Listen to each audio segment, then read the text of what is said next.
하나님의 마음을 치유하신다. 벌써 16번째 시간이 되었습니다. 오늘 나눌 말씀의 주제는 불완전한 나, 완전한 은혜인 것입니다. 지난주에 이어서 완벽주의의 치유에 관한 주제로 말씀을 나누도록 하겠습니다. 완벽주의라고 하는 것은 자신이 설정해 놓은 완벽한 이렇게 높은 기준, 그것에 도달하지 못하고 다른 사람들을 만족시키지 못한다는 감정으로 가득한 상태를 말하는 것입니다. 다른 사람들을 기쁘게 하고 만족시킬 수 없다. 항상 이렇게 불만족스러운 상태에 있는 것이죠. 그러니까 하나님을 기쁘시게 하고 만족시킬 수 있다. 이런 생각은 꿈에도 하기가 어려운 것이지요. 완벽주의자들은 인정받는 것에 굉장히 예민해요. 그래서 우리 모두가 다 인정받는 것에 굉장히 예민하죠. 칭찬받기를 원하는 그런 마음들이 있어요. 그런데 이 완벽주의자들은 이것에 대해서 굉장히 예민합니다. 그리고 항상 부정적인 감정, 그러니까 죄책감 또는 정죄감 이런 것에 시달리는 사람들이라 하는 것입니다. 우리가 다 불완전한 존재가 아니겠습니까? 그런데 마음은, 지향점은 항상 완벽한 사람처럼 그런 흉내를 내면서 살아야 하기 때문에 얼마나 갈등이 있고 또 힘든 상태로 살아가는 것이겠습니까? 그래서 완벽주의자들은 항상 피곤해요. 항상 삶이 힘들게 느껴지는 그런 상태에 있다는 것입니다. 우리가 왜 이렇게 완벽주의적인 성향을 갖게 되는 것인가? 그 뿌리가 되는 정서적인 원인들이 있다는 것입니다. 우리가 태어나서 어린 시절을, 여기 다 성인들이 되시고 지금 이제 노년기에 접어든 분들도 계시지만 어린 시절이 없었던 분들은 없어요. 그런데 이 어린 시절이 굉장히 중요하거든요. 여기에 한 10대 때, 10대 이전에 인간으로서 가지는 그런 모든 것들이 다 형성이 되도록 되어 있어요. 그래서 이때의 경험, 이게 부정적인 가족 관계, 특별히 처음 태어나면 그 환경이고 그 부모, 그 가족이기 때문에 여기서 부정적인 것들을 많이 경험하게 되면 이런 정서적인 원인으로 인해서 완벽주의적인 성향이 그 사람에게 형성이 될 수가 있다는 것입니다. 완벽주의와 우울증을 일으키는 공통된 분모가 있는데 그것은 만족할 줄 모르는 부모예요. 그래서 완벽주의적인 성향을 가진 사람을 이렇게 잘 뜯어보면 항상 부모가 높은 기준을 가지고 있어요. 그리고 그것을 향해서 항상 그것을 만족시킬 것을 요구하는 그런 부모가 있는 경우가 많다라고 하는 것입니다. 성적이 아주 좋거나 그리고 말을 잘 듣거나 그리고 부모가 제시해주는 여러 가지 삶의 기준들, 그런 기준에 도달할 때 너는 사랑받고 인정받을 것이다. 이런 사인을 계속 준다는 것입니다. 꼭 말로도 그렇게 할 수도 있고 말이 아니더라도 항상 태도로서 그런 메시지를 계속 준다는 것입니다. 그냥 있는 그 자체로서 사랑해 주는 것이 아니라 기뻐해 주는 것이 아니라 뭘 꼭 해야 돼. 뭘 꼭 하는 정도가 아니라 높은 기준을 제시하고 항상 1등 해야 돼. 스카이다.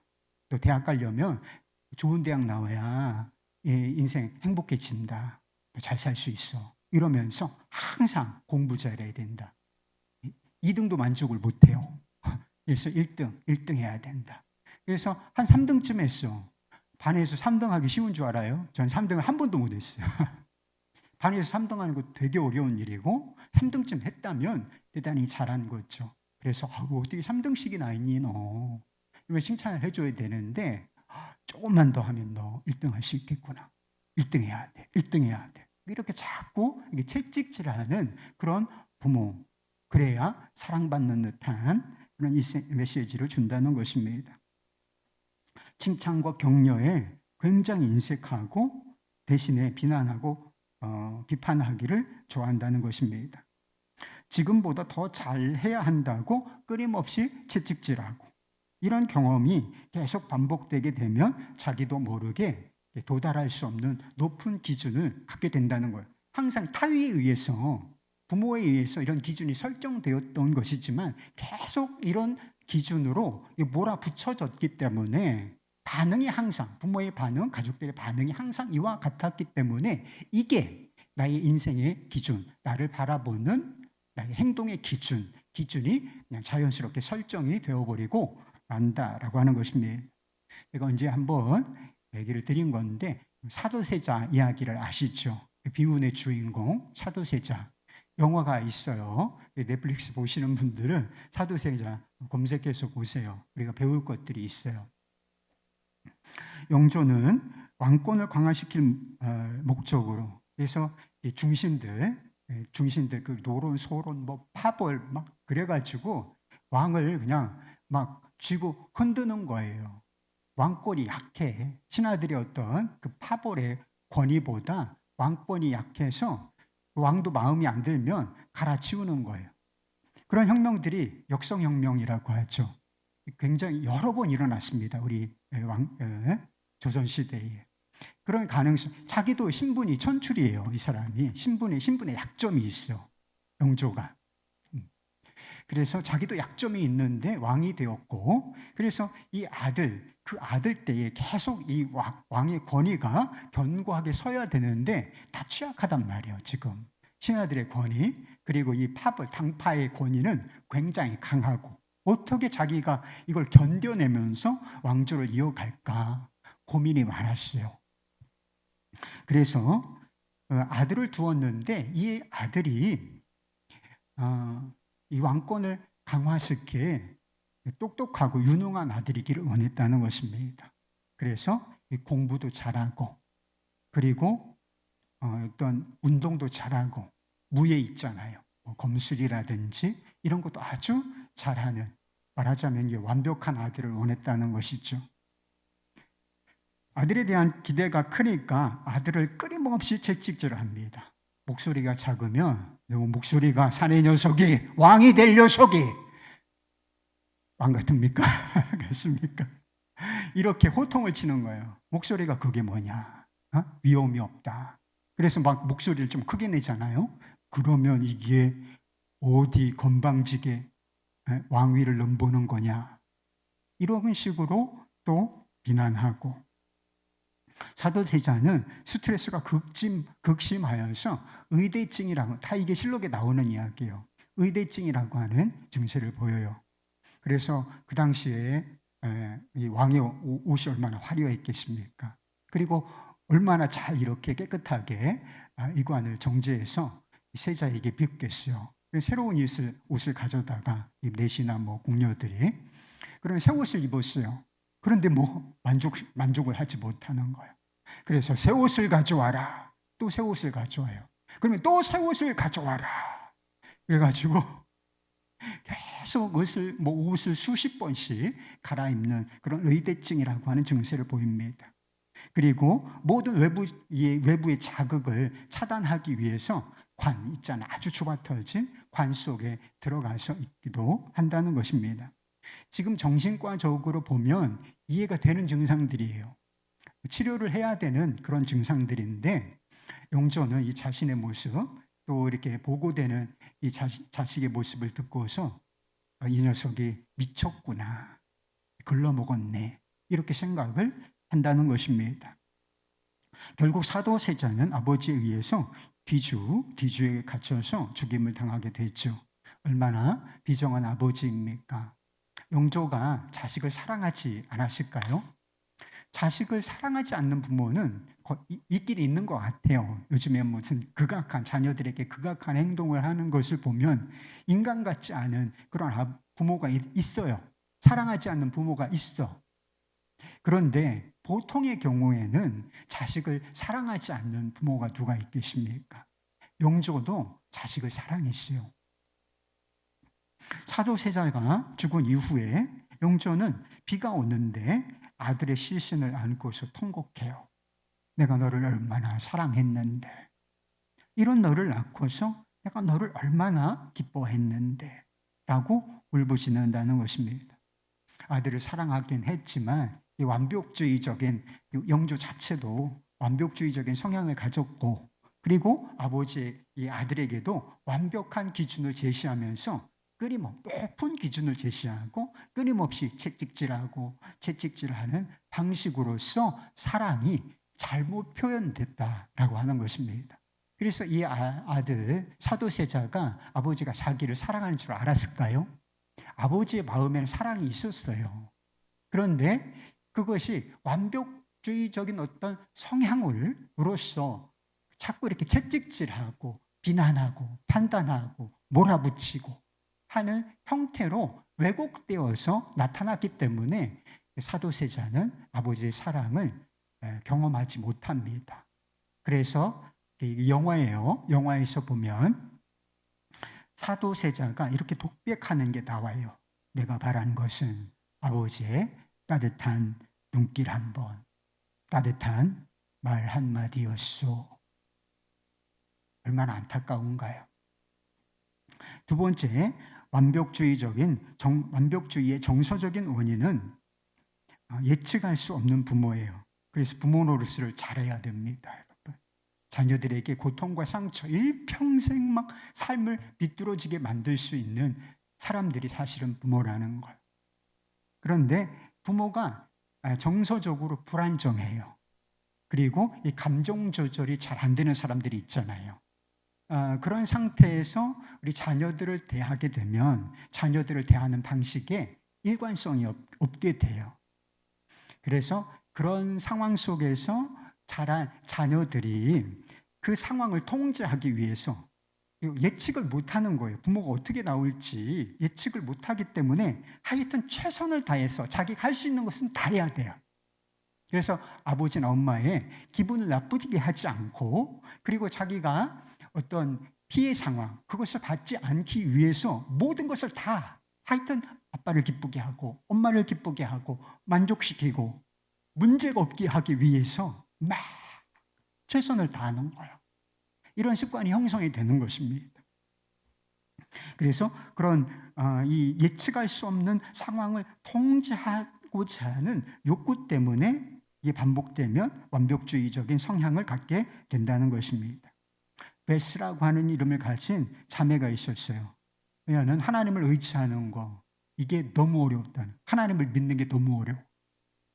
그리고 늘 부정적인 감정, 죄책감, 자신을 정죄하는 정죄가, 이런 것에 끊임없이 시달리는 그런 자매였다는 것입니다. 이 자매가 왜 이런 고통 속에 살게 되었는가? 그녀가 자란 환경 때문이었다는 것입니다. 그녀의 아버지는 알코올 중독자였고, 엄마는 어떤 사람이었느냐? 엄마는 조금 이렇게 조용한 스타일이긴 했지만 감정이 언제 폭발할지 모르는, 조용하다가 하면 이렇게 감정이 팍 하고 터지는 휴화산 같은 그런 엄마였다는 것입니다. 그녀는 이렇게 말했대요. 저는 부모님이 저를 안아주실지 혹은 때릴지 전혀 알지 못했습니다. 그리고 양쪽의 경우 다 왜 그렇게 하는지 이유를 알 수가 없었습니다. 그러니까 이런 경험이 투영되다 보니까 하나님을 알기는 알아요. 그런데 하나님을 믿기가 어려운 거야. 왜? 하나님도 아버지라고 부르잖아요, 우리가. 그런데 우리 하나님도 내 부모처럼, 엄마처럼 예측할 수가 없다. 예측할 수 없는 사람은 믿기가 어렵잖아요. 그러니까 하나님을 믿고 신뢰하고 의지하기가 너무 어려운 분으로 생각이 되었던 것입니다. 세 번째, 완벽주의의 정서적인 원인은 책임감 없이 주고받는 말들이라고 하는 것입니다. 이 벤이라고 하는 남자가 있었는데, 그는 자신이 다른 사람에게 부담이 될까봐 항상 염려하는 사람이었다는 것입니다. 폐를 끼치지 않는 거, 필요한 태도이기도 해요. 그런데 여러분, 우리가 어떤 사람에게 완전히 부담을 안 줄 수가 있어요? 가족에게도 그 누군가에게도 전혀 부담을 안 주고 짐이 안 되는 존재, 의존할 필요가 없는 그런 존재이냐는 것입니다. 완벽한 존재이면 다른 사람에게 부담 줄 게 있겠어요, 없겠어요? 내가 완벽해요. 완전히 자립적인 존재야. 불완전한 구석이 하나도 없어. 모자란 구석이 없어요. 모자라니까 도움이 필요한 거잖아요. 그런데 이 완벽한 사람은 누군가에게 부담을 줄 필요가 없는 것이죠. 그런데 이 벤이라고 하는 남자는 다른 사람에게 막 조금이라도 부담을 주고 조금이라도 해를 끼칠까봐 그렇게 항상 염려하는 사람이었다는 것입니다. 다른 사람이 좋아할 것 같아요? 아니었다는 것입니다. 이게 지나쳤기 때문에 사람들은 그를 대하기를 대단히 불편해했다는 것입니다. 그런데 그는 왜 이런 성향을 갖게 된 것일까? 그는 수련회에서 자신의 어린 시절의 상처를 꺼내놓았다는 것입니다. 그는 어렸을 때 이웃 사람들이 자신의 가정, 특별히 자신에 대해서 이야기하는 것을 들었다는 거예요. 말 좀 조심해요, 제발. 말 때문에 다 상처 생기는 거예요. 자신과 자신의 가정에 대해서 이야기하는 소리를 들었는데 어머니가 좀 아팠다는 거예요. 정신적으로 조금 어려운 문제가 있었고 신경쇠약증에 걸려 있었는데 사람들이 뭐라고 수군거렸느냐 하면 이게 다 그놈의 아들 때문이 아니냐 이렇게 이야기를 했다는 것입니다. 이게 이 아들이 그러니까 항상 엄마 치마폭에서 안 떨어지려고 하는 아이들이 있잖아요. 그랬던 모양이에요. 그리고 항상 엄마가 보이지 않으면 엄마 찾고 찡얼거리는 그런 좀 아들이었던 것 같아요. 그래서 다 엄마가 신경쇠약에 걸린 것이 다 그 아들 때문이 아니냐, 자기 때문이라는 거예요. 그런 말을 들었다는 것입니다. 동네 사람들이 책임감 없는 말이 마음속에 큰 상처로 남게 되었고 그 상처가 이제 다른 사람들에게 조금이라도 부담을 주면 안 되는 거구나. 이런 인식을 심어주게 됐다는 거예요. 그래서 이제 커서도 다른 사람들에게 너무 이렇게 예민하게 굴면서 부담을 주지 않고 염려하고 막 이렇게 좀 좌불안석인 그런 삶을 살게 되었다는 것입니다. 그래서 누군가를 향하여 책임감 없이 내뱉는 말이 큰 상처를 줄 수 있다는 사실을 잊으면 안 되는 것입니다. 이처럼 어린 시절에 조건적인 상황, 그러니까 항상 너는 그냥 너로서 소중하다 이런 메시지를 받아야 돼요. 항상 좀 그렇게 좀 한번 해보세요.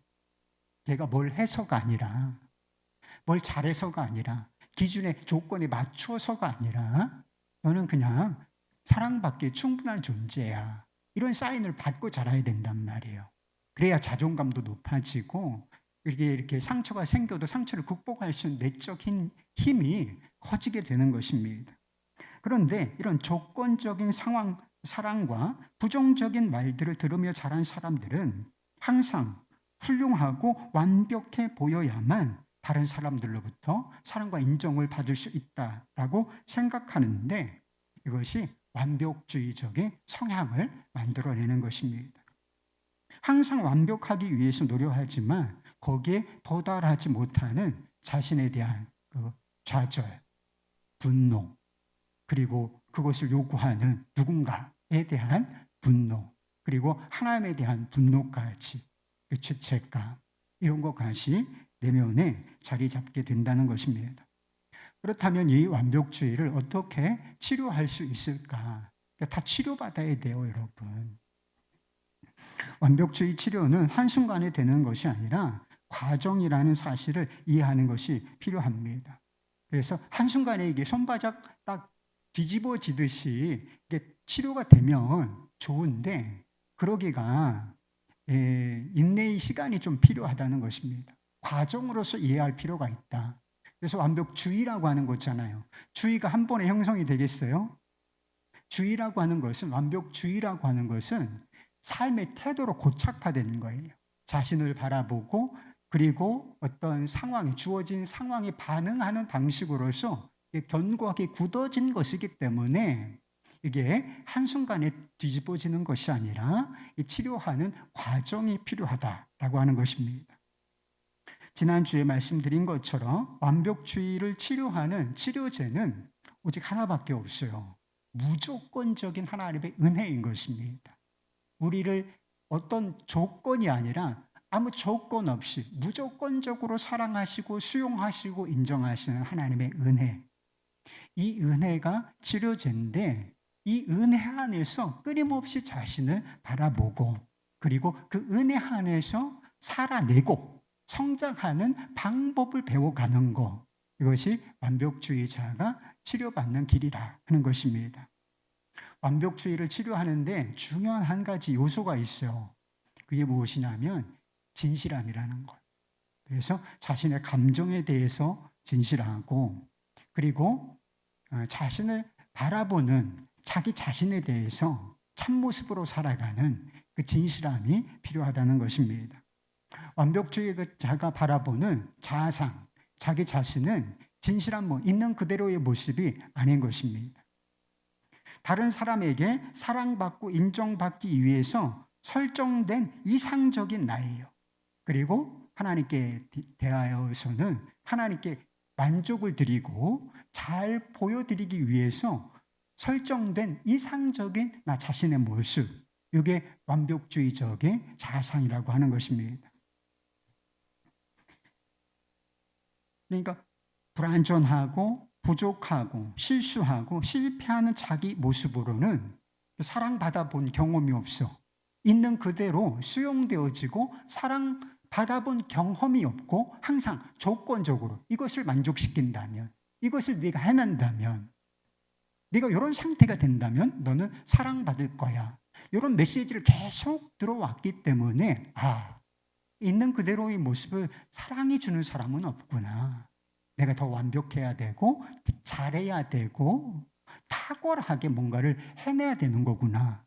그래서 실제 자기 모습은 요만한데 이만하게 부풀려서 생각하는 거예요. 이렇게 해야 한다 라고 하는 것이 딱 고착화돼서 그렇게 이상적인 자신의 모습으로 거짓이죠. 거짓된 이미지를 가지고 살아가게 되는 것을 말하는 것입니다. 이런 이상적인 이미지의 자신에서 벗어나서 진정한 자신으로 돌아가 거기서 살아가는 방법을 배워야 한다는 것입니다. 여러분 예수 그리스도를 믿으십니까? 그러면 하나님께서 우리를 대하시는 방식이 이전과 달라진다는 사실을 알아야 돼요. 그래서 하나님께서 율법으로 우리를 대하시는 것이 아니라 하나님께서 우리를 은혜로 대하신다는 사실을 우리가 진짜 붙잡아야 되는 것입니다. 하나님께서 은혜로 우리를 대하신다는 것이 무슨 뜻인가? 하나님은 완벽하신 분이에요. 하나님은 거룩하신 분이십니다. 그래서 하나도 흠이 없는 분이시고 완벽하시고 전능하신 분이시고 거룩하신 분이시고 하나님께서 우리에게 주신 말씀, 율법의 말씀도 사실은 완전한 것입니다. 완벽을 요구해요. 하나님의 말씀도 완벽을 요구하다라는 거예요. 그래서 행이 완전하여 이런 말씀이 성경에 나온다는 것입니다. 그런데 하나님께서 우리를 대하실 때 이런 율법주의적인 관점으로 완전을 요구하는 방식으로 우리를 대하시는 것이 아니라 그 방식을 바꿔서 그리스도 안에 있을 때 그 방식 바꿔서 우리를 은혜로 대하신다는 사실을 이해하는 게 필요하다는 것입니다. 우리 로마서 5장 8절 말씀 잘 아는 말씀이죠. 우리가 아직 죄인 되었을 때 그리스도께서 우리를 위하여 죽으심으로 하나님께서 우리에 대한 자기의 사랑을 확증하셨느니라. 여러분 죄인이라고 하는 말씀이 나오죠.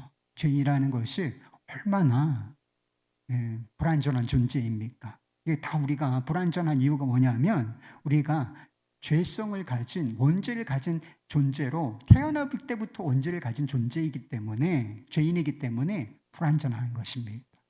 그리고 이 죄인이 하나님께 사랑받고 인정받기 얼마나 합당치 않은 존재인가요? 그런데 하나님께서는 그런 우리를 사랑하신다는 것입니다. 이런 사람들을 그냥 받아줄 수는 없어요. 그냥 받아줄 수는 없기 때문에 이런 사람들을 받아주시기 위하여 하나의 방법을 택하셨는데 그것을 자기 아들을 십자가에 내어주신 것이라는 것입니다. 그래서 우리의 이 불완전함의 뿌리, 이 죄를 예수 그리스도 안에서 처리하시고 그리고 예수 그리스도께서 하나님께 보여드린 완전한 순종을 받아주시는 방식으로 우리 불완전한 나, 죄인된 나를 그냥 아무 조건도 없이 사랑으로 대하시고 은혜로 대하여 주신다라고 하는 것입니다. 그렇기 때문에 은혜 안에서는 인정받고 사랑받기 위해서 잘 보여야 할 필요가 없는 것입니다. 그래서 다른 사람에게 잘 보이려고 하면 얼마나 피곤해요. 그런데 하나님께도 잘 보이려고 하면 죽음이라니까요, 여러분. 하나님께서 여러분 잘 봐주시지를 않아. 하나님의 기준은 완벽하기 때문에. 그런데 이런 완벽한 기준으로 우리를 대하시는 것이 아니라 은혜라고 하는 기준으로 우리를 대하시는 방식을 바꾸시기 때문에 그래도 괜찮아. 모자라 죄인이고 그리고 연약한 자고. 그래서 예수 안에서 우리를 그냥 무조건 받아주신다는 것입니다. 그러니까 잘 보이기 위해서 주님을 만족시켜 드리기 위해서 뭔가를 더 잘하고 노력해야 할 필요가 없는 것입니다. 못난 나, 연약한 나, 실패하는 나, 있는 모습 그대로 주님 앞에 나아가도 하나님은 우리를 기꺼이 기쁜 마음으로 받아주신다는 것을 믿으시기를 바라겠습니다. 물론 하나님께서 우리가 성숙하기를 바라세요. 우리가 완전을 향하여 자라가기를 바라신다는 것은 분명한 말씀인 것입니다. 그래서 우리가 어린아이처럼 그렇게 머물러 있지 아니하고 성숙하고 성품에서나 행위에 있어서나 조금 더 온전하게 자라기를 바라시는 것은 성경에 나와 있는 하나님의 뜻인 것입니다. 그래서 우리 자녀들이 조금 더 온전해지기를 부모가 원하는 것처럼 우리 하나님께서도 우리가 예수 그리스도 안에 있을 때 무조건적으로 받아주시지만 우리가 성숙하고 성장하고 조금 더 온전한 예수 그리스도를 닮은 성품을 가진 자로 성장해 가기를 원하신다. 그리고 모든 면에서, 결국은 모든 면에서 티나 주름 잡힌 것이 없이 완전한 자로 세우시는 것이 하나님의 계획이라는 것입니다. 그 전까지는 우리는 여전히 불완전할 것이고 죄와 실패가 있을 것이지만 기어이 그 자리에 세우시는 것, 완전함이라고 하는 자리에 세우시는 것이 하나님의 계획이라는 것입니다. 이것도 하나님의 은혜로 되는 것이다. 우리가 조금 더 완전한 성품을 가진 자로, 완전한 자로 자라가길 원하시지만 이것도 우리의 노력으로 되는 게 아니라 무엇으로 되는 것이다? 은혜로 되는 것이다 라고 하는 것입니다. 그래서 마태복음 12장 20절 말씀에 보면 이런 말씀이 있어요. 상한 갈대를 꺾지 아니하며 꺼져가는 심지를 끄지 아니하시기를 심판하여 이길 때까지 하시리라. 연약하다는 거예요. 상한 갈대가 얼마나 약해요. 갈대도 연약한데 갈대가 상했어요. 초가 다 타들어가고 꺼져가, 이제 꺼져가. 우리가 그런 모습을 하고 있을지라도 하나님의 계획은 무엇이냐? 우리를 이길 때까지 하나님께서 은혜로 붙들어 주신다는 거고 결국은 완전한 자로 세우시는 것이 하나님의 계획이라는 것입니다. 하나님은 그리스도 안에 있는 우리의 부족한 실수, 실패 이런 것들을 어떤 방식으로 보실까? 어떤 관점으로 보실까? 이것을 바라보는 관점 역시 은혜라고 하는 것입니다. 걸음마를 시작한 아이를 둔 부모가 있다고 한번 생각해 보세요. 그런 적이 있죠? 여러분의 아들이나 딸이 이제 막 젖을 먹다가 이제 돌이 가까우면 걸음마를 시작하잖아요. 그러면 걸음마를 시작하는 아이를 바라보는 부모의 심정을 한번 생각해 보라는 것입니다. 그래서 처음 어떻게 이렇게 막 흔들려 가면서 한번 섰다가 한 걸음을 탁 내딛고 쓰러져요. 그러면 그러는 부모가 있을까 한번 생각해 보세요. 넌 그게 뭐냐? 한 걸음밖에 못 걷고 그게 뭐냐? 조금 더 잘할 수 없냐? 야, 너 걷고 뛸 수 없겠느냐? 뭐 이러는 부모가 있을지 한번 생각해 보세요. 그러는 부모는 없다는 것입니다. 아이가 간신히 일어나서 한 발짝을 떼고 쓰러져도 부모는 그거 자체가 너무 한 발짝을 딱 뗐다는 그 사실을 정말 기뻐하고 어이구 잘한다. 어이구 잘한다. 쓰러지고 넘어지는 게 문제가 돼요, 안 돼요? 쓰러지고 넘어지는 게 아이는 수천 번도 아이가 걷기까지 이제 자신의 두 발로 막 걷고 뛰기까지는 수천 번도 더 넘어진단 말이에요. 그런데 그걸 다 기다려줘요. 그걸 받아주고 그래서 결국은 아이가 걷기도 하고 뛰기도 하는 그런 지점에 서게 되는 것입니다. 그런데 우리가 꼭 다 걸음마 언제쯤 뗐어요? 우리가 거듭나면 사실 걸음마를 하는 거예요. 그래서 거듭났는데도 실패하고 실수하고 넘어지고 우리의 불완전한 모습을 하나님께 보여드려야 할 때가 있다는 거죠. 그런데 하나님께서는 그런 우리를 그것밖에 안 되냐? 너 거듭난 지가 언제냐?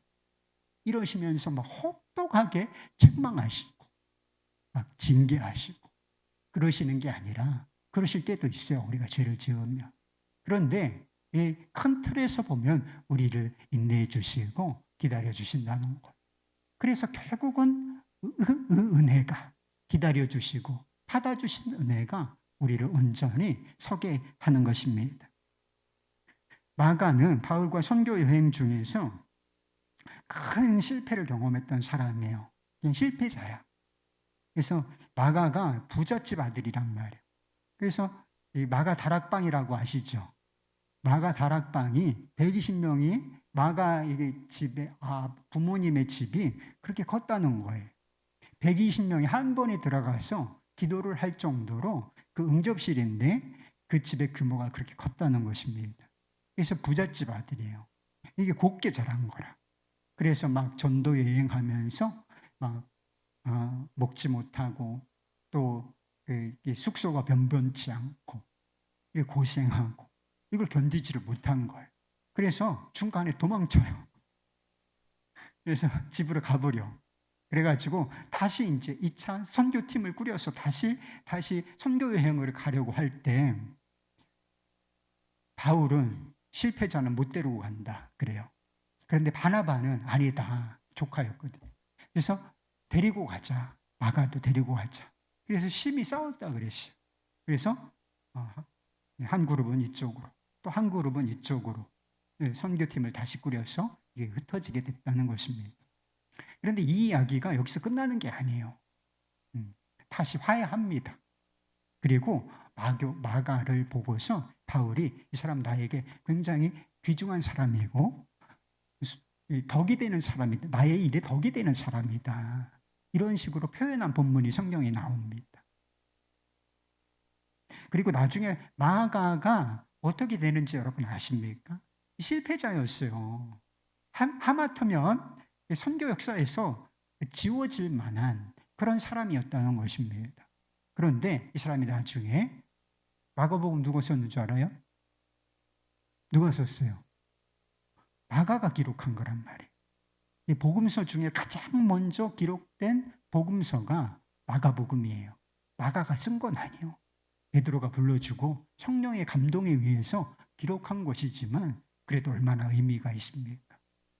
한때 실패자였던 마가가 이렇게 성경을 기록한 기록자가 되었다. 그래서 하나님께서 그리고 공동체가 그의 실패를 받아주고 기다려 주었기 때문에 그가 이렇게 설 수가 있었던 것입니다. 여러분 베드로를 한번 생각해 보세요. 예수님께서 베드로의 부인을 예고하셨을 때 이 베드로는 완벽주의적인 대답을 내놓습니다. 그래서 너희가 나를 배신하고 너는 특별히 너 베드로는 닭이 2번 울기 전에 내가 나를 3번 부인할 것이다. 정확하게 벌어질 일에 대해서 예고해 주시는데 베드로가 뭐라고 대답을 하느냐면 아니라고. 내가 주와 함께 죽을지언정 주를 부인하지 않겠습니다. 그 완전한 헌신과 완전한 사랑을 표현한 거예요. 내가 죽을지언정 당신을 부인하지는 않겠다. 그러나 결과는 예수님께서 말씀하신 대로 됐죠. 예수님께서 부활하신 이후에 갈릴리 바다에서 베드로를 만나서 물으십니다. 요한의 아들 시몬아, 내가 이 사람들보다 나를 더 사랑하느냐? 그때 베드로가 대답하죠. 주님, 그러하나이다. 내가 주님을 사랑하시는 줄 주님께서 아시나이다. 평범해 보이죠? 근데 우리말에서는 좀 이해하기 어려운 부분이 원어에서는 드러나는 부분이 있는데 베드로가 자기 자신을 바라보는 태도가 달라졌다는 것을 감시할 수 있는 표현들이 나와요. 예수님께서 베드로에게 내가 나를 사랑하느냐라고 물으셨을 때 이 사랑은 완전한 사랑을 얘기해요. 아카포스메라고 묻습니다. 그러니까 아카페 사랑으로 내가 나를 사랑하느냐, 무조건적으로 완전하게 내가 나를 사랑하느냐 이렇게 물으신 거예요. 그럴 때 본래 대답은 아카포스 세예요. 제가 당신을 사랑합니다. 아카페의 사랑으로, 무조건적인 사랑으로 사랑합니다. 이게 문법상 맞는 건데 베드로가 뭐라고 대답을 하느냐 하면 아카페 사랑이 몇 가지가 있다고 하잖아요. 에로스, 필로스, 그리고 아가페. 그래서 뭐라고 대답하느냐 하면 필로스세, 제가 당신을 사랑합니다 라고 하는데 그 사랑의 수준이 낮아진다는 거예요. 이 필로스의 사랑은 우정과 같은 거예요. 우정과 같은 한계가 있는 사랑을 말하는 거예요. 제가 주님을 사랑합니다. 그러나 주님, 제 사랑에는 한계가 있습니다. 이런 식으로 고백을 하였던 것입니다. 자신의 부족함과 연약함에 대해서 아주 진실해진 거예요. 전에는 제가 부인할 거라고요? 그런 일은 있을 수 없습니다. 제가 죽을지언정 당신을 배반하지 않겠습니다. 완벽주의적인 대답을 내놓았다면 지금은 진실한 대답을 내놓은 거예요. 제가 주님을 사랑하지만 제 사랑에는 한계가 있습니다. 저는 제 사랑은 부족한 사랑입니다. 이렇게 그럼에도 불구하고 실패자를 여전히 사랑하시고 받아주시는 은혜가 이 베드로를 진실하게 만들었고, 그리고 그를 성숙한 사도로, 그래서 완전히 회복되잖아요. 그리고 실제로 십자가에서 거꾸로 달려서 순교하기까지 주님을 따른 성숙한 제자로, 사도로서 그가 삶을 마친 것을 볼 수가 있다는 것입니다. 저는 죄인입니다. 이게 아주 단순한 고백인 것 같지만 제가 죄인임을 인정합니다. 여기서부터 믿음이 시작되고 구원이 열리는 자리예요.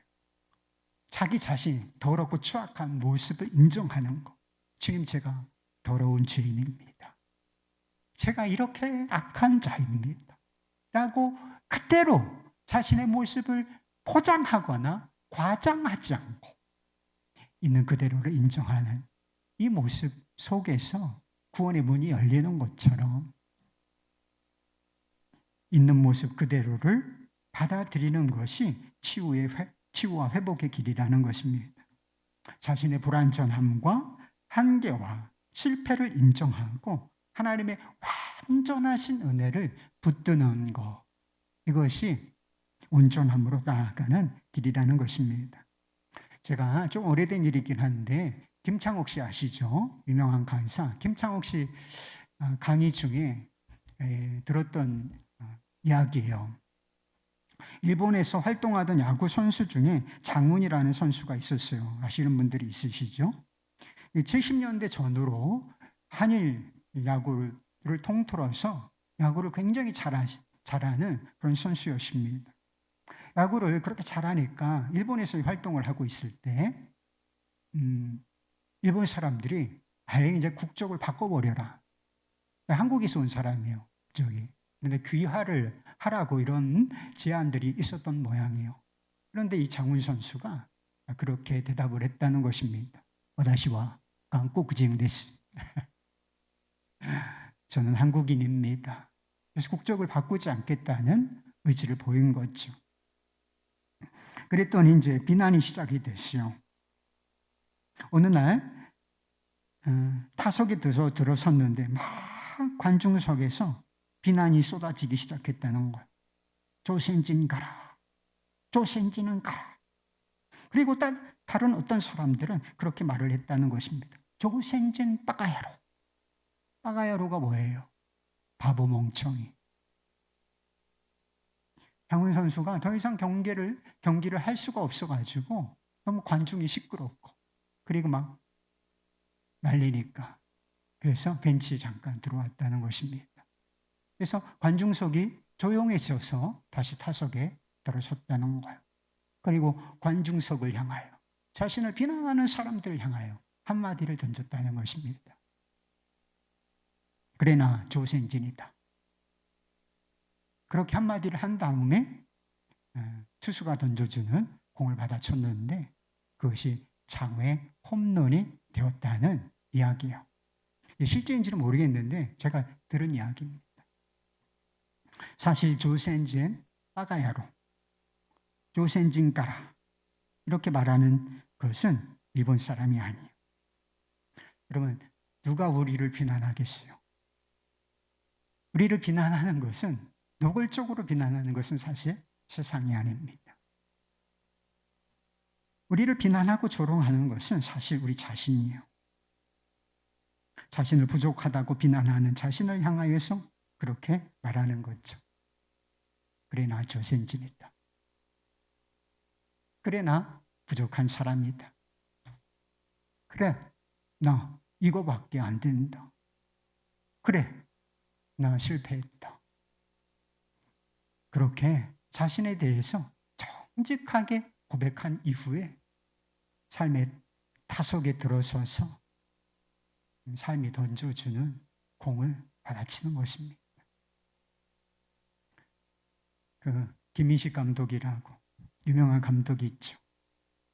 투수에게나 타자에게나 항상 하는 말이 똑같아요. 힘을 빼라. 힘을 빼라. 힘을 빼시. 이렇게 안 해도 돼요. 힘을 빼세요. 하나님 앞에서 힘을 빼십시오. 사람들 앞에 힘을 빼십시오. 진실해지시고 그리고 최선을 진실한 상태에서 최선을 다하면 그것으로 충분한 것입니다. 그리스도를 통하여 주어지는 하나님의 은혜는 완전해요. 오늘 본문 말씀. 너희는 하나님으로부터 나서 그리스도 예수 안에 있고 예수는 하나님으로부터 나와서 우리에게 지혜와 의로움과 거룩함과 구원함이 되셨으니 예수님이 어떤 분이시라는 걸 우리와 어떤 관계가 있는지를 보여주는 거예요. 예수님은 우리에게 지혜와 의로움과 거룩함과 구원함, 곧 완전함이 되신다는 거예요. 진정한 만족과 기쁨이 되신다는 것입니다. 완벽하려고 하지 말고 완전하신 예수 그리스도를 주님을 믿으시기를 바랍니다. 하나님을 만족시켜드리고 기쁘게 해드리려고 또 누군가를 만족시키고 기쁘게 해주려고 그렇게 하지 말고 하나님의 만족과 기쁨이 되시는 주 예수 그리스도를 믿으시기를 바랍니다. 하나님의 은혜 안에서 하나님의 기쁨으로 사실 수 있기를 주 예수 그리스도 이름으로 축원합니다.